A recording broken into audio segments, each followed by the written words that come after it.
Good evening.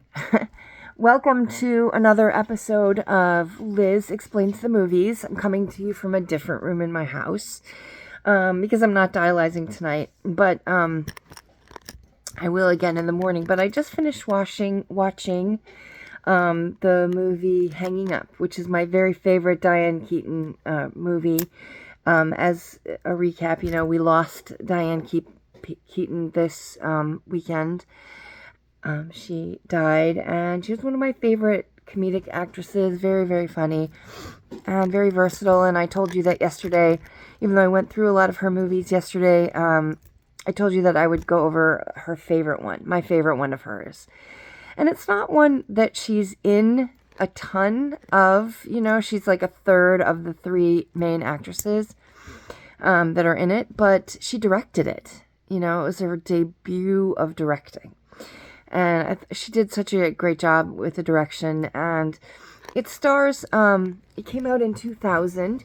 It stars Meg Ryan, Walter Matthau, Lisa Kudrow, Diane Keaton, Adam Arkin is in it. Cloris Leachman of The Mary Tyler Moore Show is in it also. I'm also going to be going over a very funny episode of The Mary Tyler Moore Show.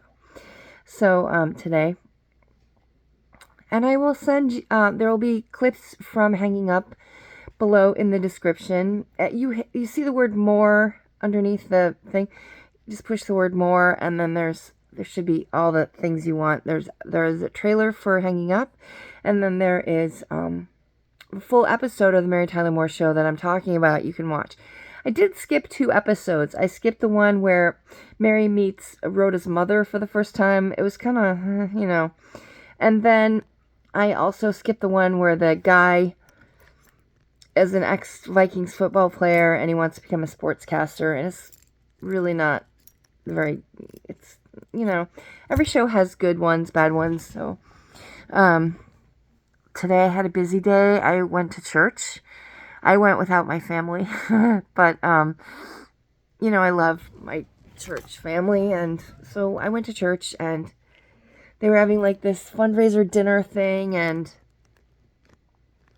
I went to that and visited with people, and it was really fun. And then I brought home some apples because Smyrna is in the middle of a farming community, and there are tons of people who grow tons of things. And at this time of year, everyone is giving away like zucchini and tomatoes and just pears. And we were buried in pears the other couple weeks, and then now it's apples. But it's nice, I bought, Bill loves those sour Granny Smith apples, my husband, and I bought him one home that is like the size of his head. I'm telling you, it's like the biggest Granny Smith apple I've ever seen in my life. It must weigh like 3 pounds. I don't know, but I don't know, they grow them pretty big out here. Anyway, so yeah, so this movie is called Hanging Up. It was written by Nora Ephron, who is a fantastic screenwriter. She did, You've Got Mail. She did Heartburn. So many funny movies. Okay, she was a very talented, gifted comic writer. Then it stars Meg Ryan, and Lisa Kudrow and Diane Keaton are 3 sisters. And they have this dad, Walter Matthau, the late great Walter Matthau. They have this dad, and he's getting older, and he's getting really, really obnoxious. Now, a long time ago, their mom left him, played by Cloris Leachman, who is Phyllis in The Mary Tyler Moore Show. Can you believe it? Anyway, Georgia is the sister played by Diane Keaton. I keep saying Annie Hall. Georgia is the sister played by Diane Keaton, and she is off in New York, and she runs a magazine, and she's very famous, and she's like, I don't know, cross between like Anna Wintour, Martha Stewart, maybe, I don't know, all these people and stuff. And she has her name on the magazine, and people just die for her to have like speeches and stuff like that, speaking engagements. She's very famous, and So she's off doing her fabulous life. Lisa Kudrow, the one who plays, oh my God, what is her name? Maddie. Maddie is a soap opera actress in Los Angeles. And so she's on a soap opera. Her character's name is Juliana. And her sister, she's always mad at her sisters because they don't watch her show. And so sometimes she'll say, well, Juliana, I'm off this week because Juliana got into a car accident or whatever. And they're like, who's Juliana? My character? Don't you ever watch my show? They're like, no, we don't. Sorry. And then Meg Ryan is the one who is stuck kind of taking care of the dad. And she has a kid and a husband. Her husband's like one of these radio journalist guys who got a syndicated show. And he travels every couple weeks to like places like South Dakota or whatever and does these shows, these radio shows and stuff. And, you know, so he travels a lot. And so she has a party planning business. And she's trying to run that, but, you know, she doesn't get any help. And she does have the one kid. And so, you know, she's the one stuck taking care of the dad. And the dad is crazy. And he calls her 15 times a day. And half the time he calls her Walter Matthau. He calls her and says, like, isn't your sister wonderful? And she's, yeah, great. She's great. You know, and they just have a lot of, like, memory sequences and them growing up. And it's just how these adult sisters, it's really a study of, like, how, first of all, it was very relatable to a lot of people because a lot of people, we're the sandwich generation now. We're taking care of our parents. We're taking care of our kids all at the same time, right? I was in that boat a couple years ago. We took care of Bill's parents for 3 or 4 years, you know.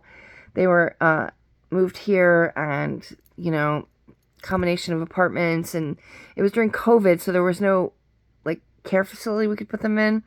So it was a lot of, you know, but it was very, very stressful. It's just, you know, and someone with dementia, Parkinson's, whatever they have, you know, it's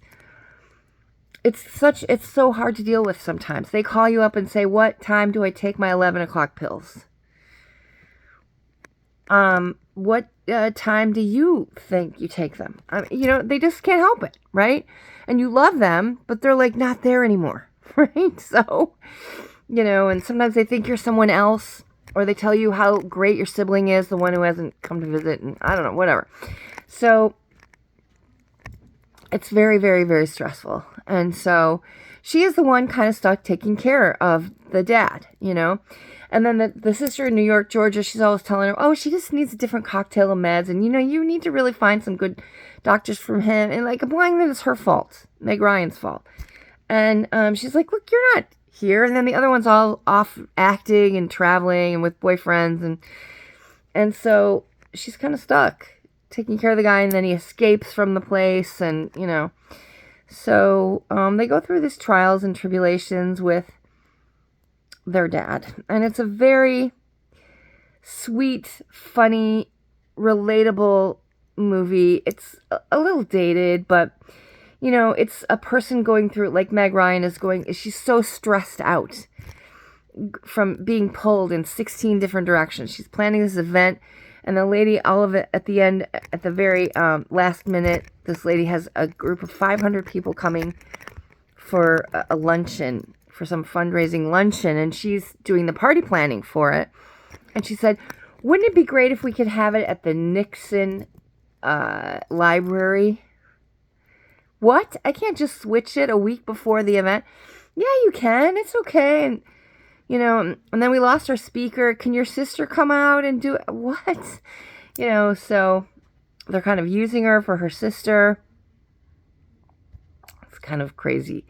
But anyway, I don't know. I don't want to give away too much of the movie, but it's incredible because there are so many moving parts to this story. It's such an intricate story. It's kind of a true story. It's sort of about Nora Ephron and her sisters dealing with their parents getting older. It's something that everyone can relate to, you know. And it was also filmed at a very innocent time in our country, you know. It was like before 9/11, before, you know, before the internet really was in people's lives, before all this stuff. And it was just, I don't know, it's a really beautiful film. It's about family and sisters and parents and daughters and fathers, and I found it to be had such beautiful moments, you know, beautiful moments. Their mom is nowhere to be found. Their mom is like a total jerk, and it's kind of interesting, refreshing too, that, you know, for once in a film, someone has trouble with their parents, and the mom is the one who left. The mom is the one who's absent. The mom is the one who doesn't want anything to do with the kids, you know. There's a twist, because that doesn't usually happen. Usually the dad's off, you know, doing stuff, but it's a very sweet movie, and they depend on each other, and so I really hope that you'll watch this movie called Hanging Up. It was my favorite Diane Keaton movie, even though she doesn't factor as prominently as in other movies. I also loved that she directed it so skillfully, and it was a beautiful movie. It just touches your heart, you know? So I liked that movie. And so that was my favorite with the great Diane Keaton, and may she rest in peace. You know, she was an incredible comedic actress, and it was so hard to lose her.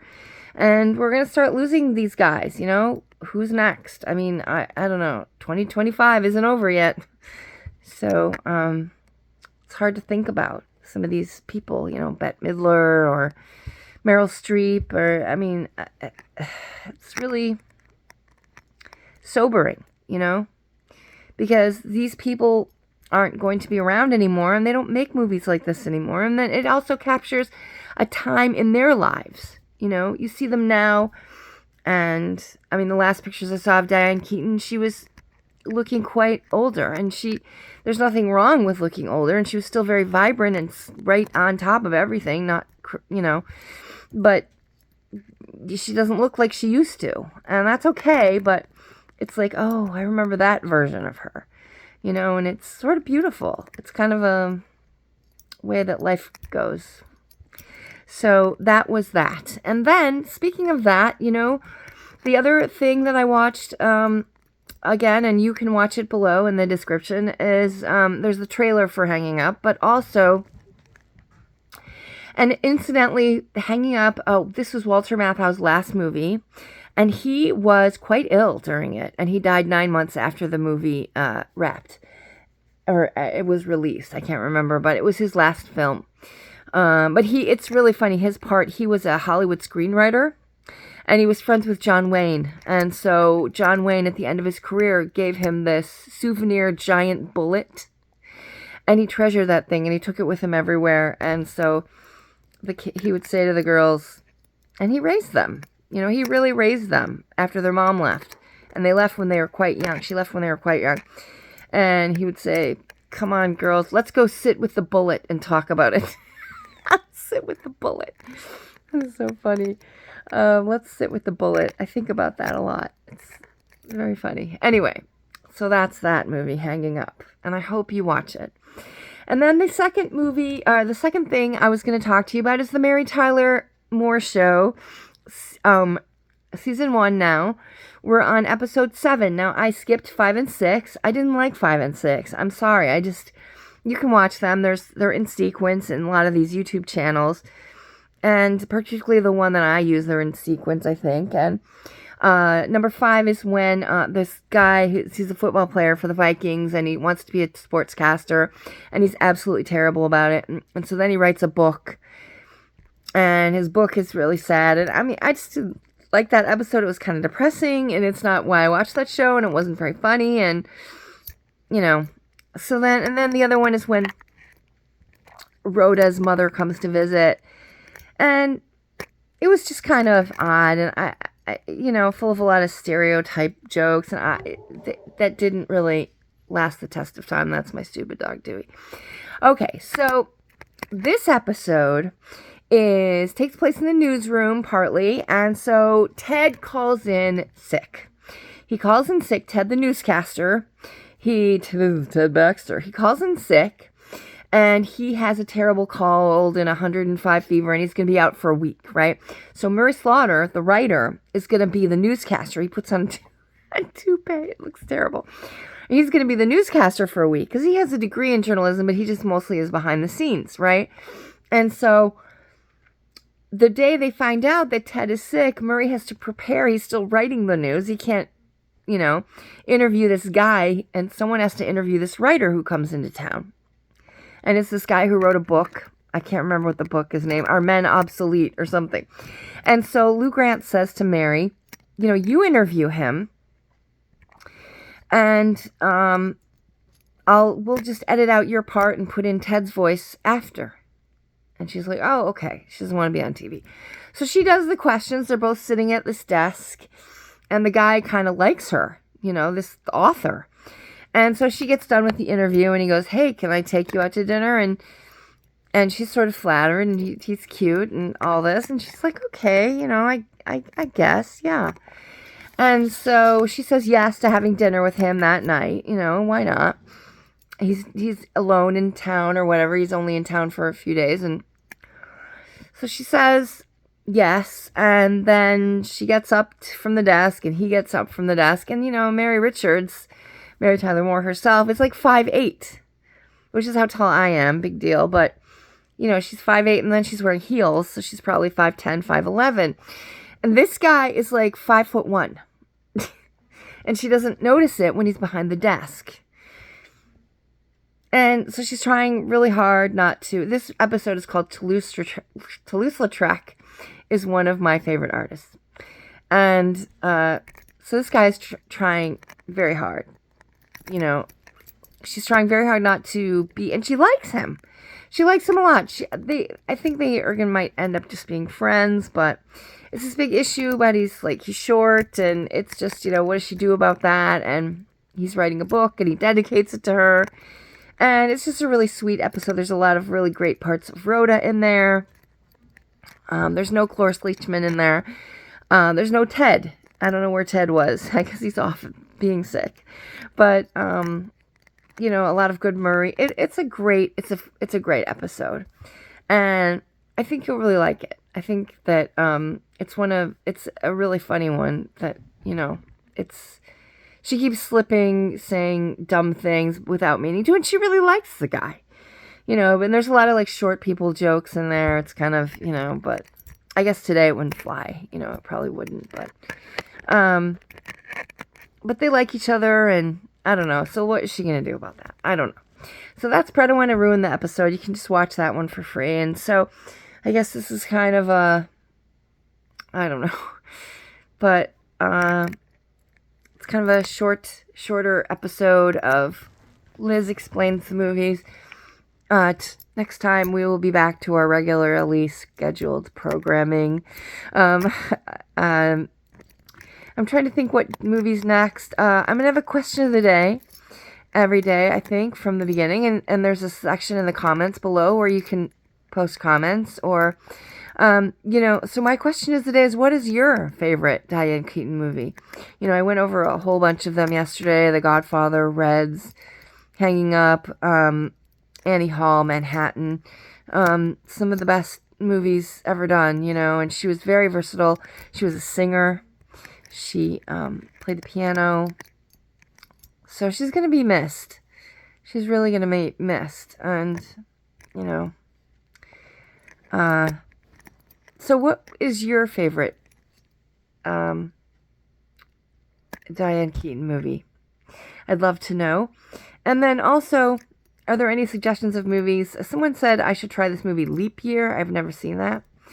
So I'm not going to review a movie I haven't seen, obviously. So I will look into that one. And then if, leave it in the comments if you want me to see me do one that you like. Is very funny.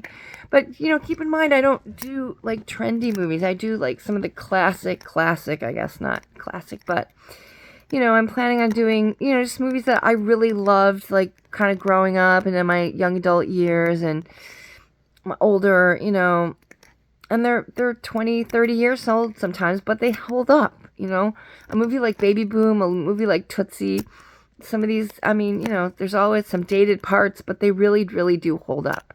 I thought about doing The Firm, you know, that movie, The Firm.